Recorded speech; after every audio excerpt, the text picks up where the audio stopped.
Please set me free from me. Come and meet me. I'm searching. My name is Viera. We are here today to shoot my music video for Tears Hit the Floor. My tears hit the floor. My tears hit the floor.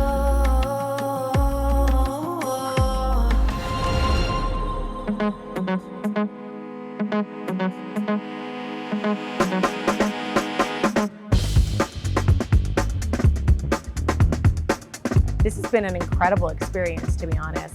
Just the worlds that they've created. From the moment that I stepped into this space, I was blown away. I wasn't expecting all this. This is my first time on a volume, and right away I felt like I had so many toys to play with, so many ways to explore how we could execute this in reality while still keeping it grounded. The fact that we can go from a forest to a city to a bedroom to a beach all in one location. The fact that we can have her go from a bedroom to a beach by opening a door. I mean, we would have to build a whole set, bring out an entire crew out to the beach, hope that the lighting is right and the weather is right. And here we can kind of perfect it to exactly what we want.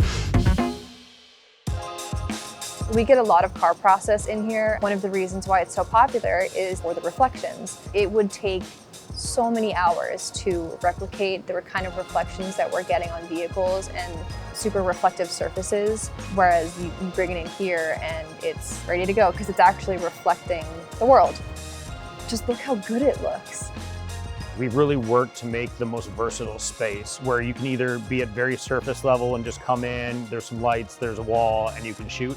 But also if you want to get into the weeds and start messing with your camera speed, your frames, your shutter sync, we can dive in and get all that too. 90% of anything you want to do can be done with gear that's in the building. We have lighting, we have the LED, we have wild walls, we've got ceiling pieces. We also have image-based lighting already programmed in, so you can roll in and half the rig is already set up for image-based lighting. We have gaffers who come in here with entire light packages, and by the time they're set up, they've used one of their lights because they have everything they need. And not only do they have all this interactive, high CRI, high quality casted light, but it's actually in time with the video file because it is the video file playing back. And so I think not having to create effects when you're like at stoplights and stop signs and not having to build these things out like a lighting programmer would, I think that we're kind of helping them speed up their process. When you're working green screen, you kind of have an idea of what you're trying to shoot, but you really have to use like a lot of imagination. Once the scene is loaded, then I can light to the scene as I would traditionally. It gives a little bit of confidence too, because you can actually see what the final image is going to be. So our wild walls are on wheels to make it easier to move them around, which has become really useful for many different setups that we do. And we bring them in closer to get more lighting and reflection interaction. The wild walls are inside of our D3 project. They're mapped to the same map that we have for the main wall. And then our lighting system here has the ability to be pixel mapped as well. So we can also have light interactions that are pulling from the content as well. You also get a different performance with the technology. If it were just green screen, the performer has nothing to react to. There's no emotion to that or physicality to it.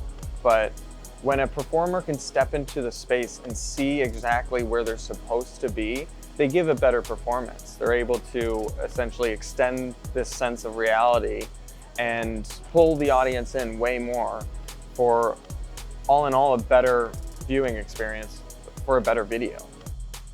I think it helps you to kind of relive that moment for yourself and just get into character. And so you don't feel like you're necessarily on a set.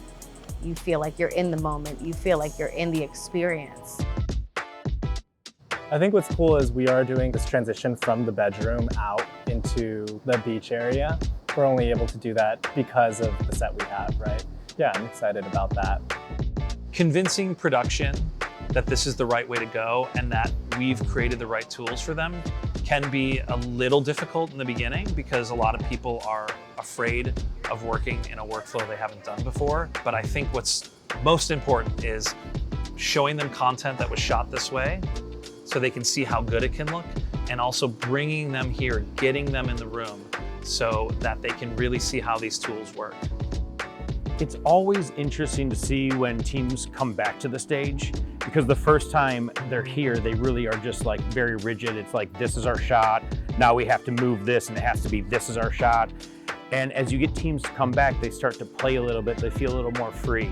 You start seeing them push and support them in any way we can. Let's not just do what you've always done, but let's do what maybe you've always wanted to do. They've definitely set the bar high.